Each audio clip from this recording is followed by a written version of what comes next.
we've got stop motion as one of the oldest crafts in cinema, fusing with some of the absolute latest cutting-edge production technology, and I think it's a lovely harmony.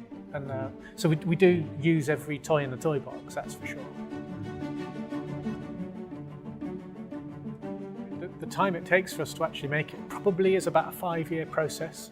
It's a massive team effort to get a film like this. In a good week, we might hit a minute of film. Yeah. And that's good going. Good going. That's sailing, that is cruising. Yeah.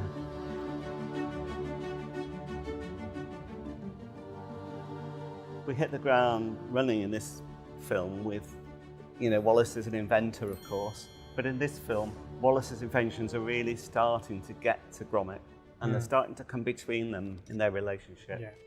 Oh, that's it, lad. My new Patomatic will oblige.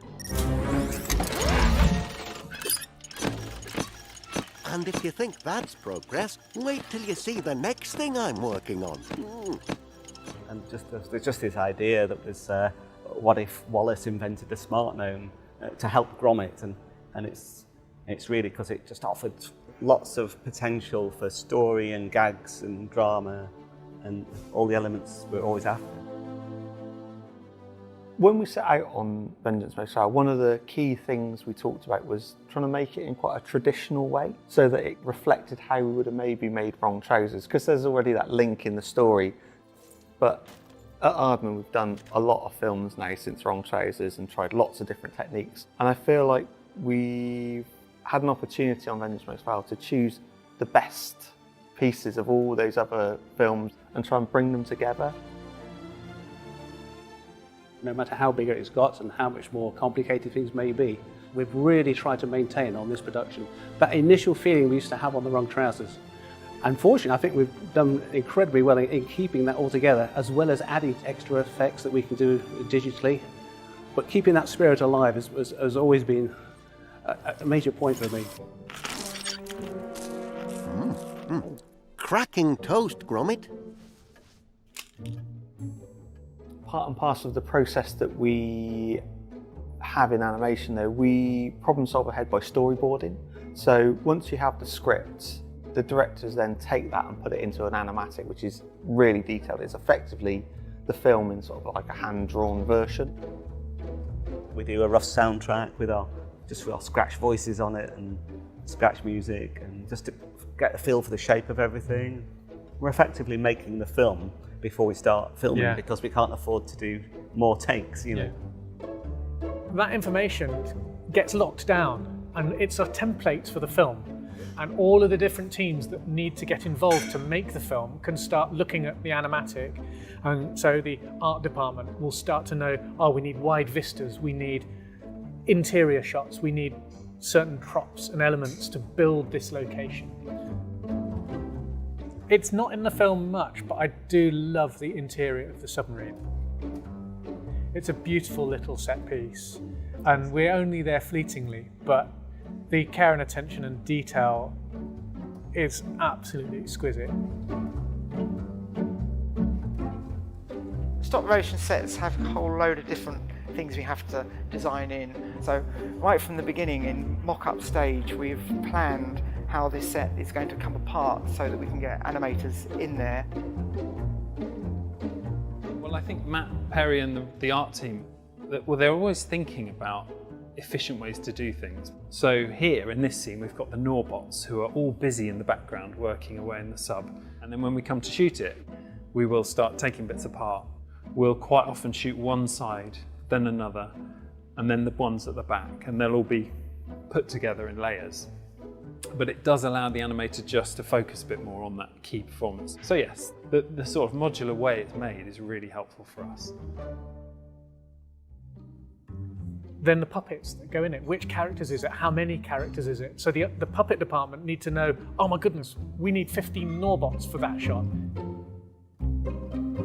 Over the course of this film, I've probably made about 176 puppets. That's, obviously my team. We've got a lot more tools available to us, like 3D printing and better materials. I did work with Nick and Merlin to kind of You know, so maybe just slightly update them and tweak them a little bit because we were going to build them in a whole new way as well. One of the things that makes all the puppets work is these ball and socket joints. So this is what's inside our Norbot here, and the puppet needs to be able to be moved in a very controlled way so that every time you move it, it stays put to where you've left it, because it's our job to make the puppets very user-friendly so that it makes it smoother on the studio floor, makes it easier for the animators. And all the characters, the heads and hands, the expressive bits are clay, or even if they're clothes, they're probably moulded from an original clay model, even if they're now made of silicon sometimes.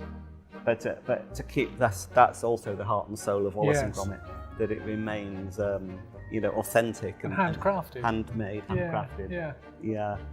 Like Gromit, here he is in his biker's outfit.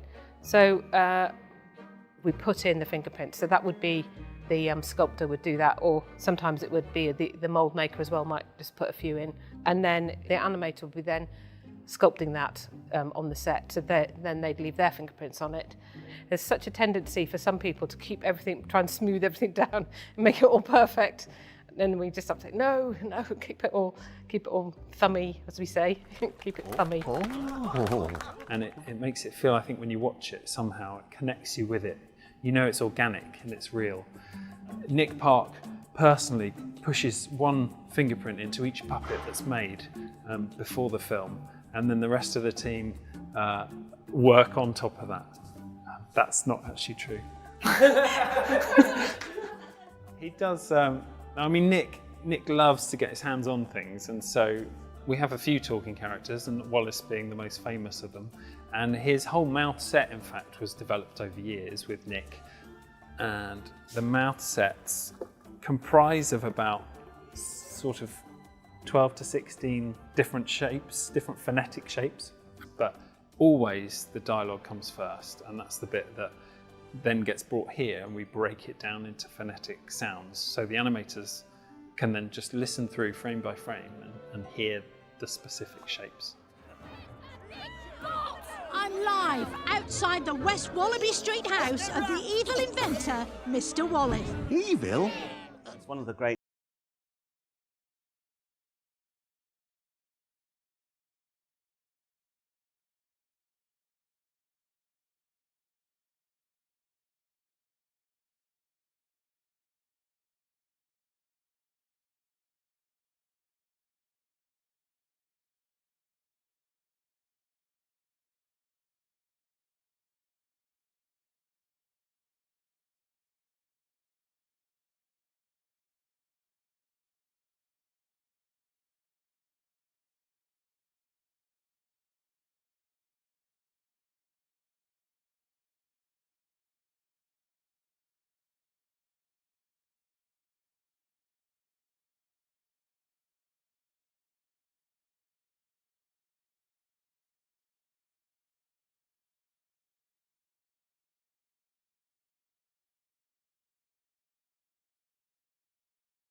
Feathers has been possibly the biggest challenge.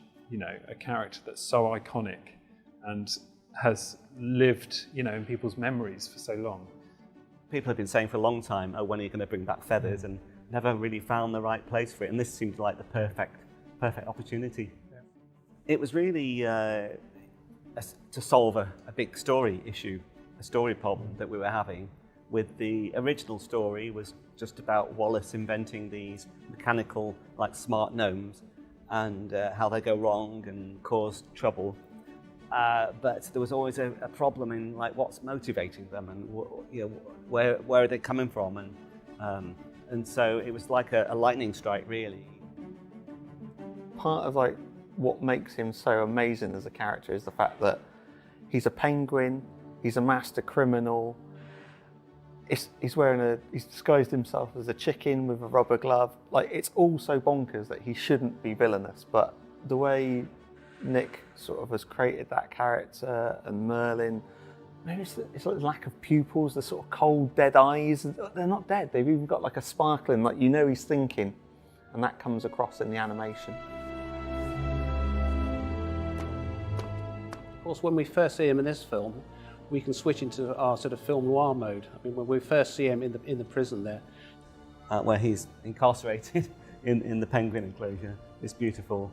Yeah, and it's also beautifully lit, you know, by Dave, Alex, and the lighting camera team. Yeah.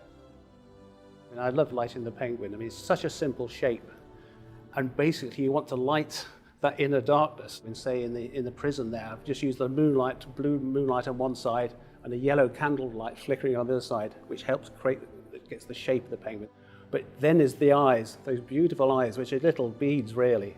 And it's just getting them to catch the light just right, that little glint, so you know there's some malevolent thoughts going on inside that little creature. The beauty of any Wallace and Gromit film is the fact, because we have to create our own reality, it's sort of based on a love of cinema, I would say, because we reference all sorts of genres. I mean, Nick's very good at what I call genre hopping, that we can go from a sort of Ealing comedy look to sort of a Hammer horror to Hitchcockian suspense.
Cheers, me old pal. Cheers, me old pal.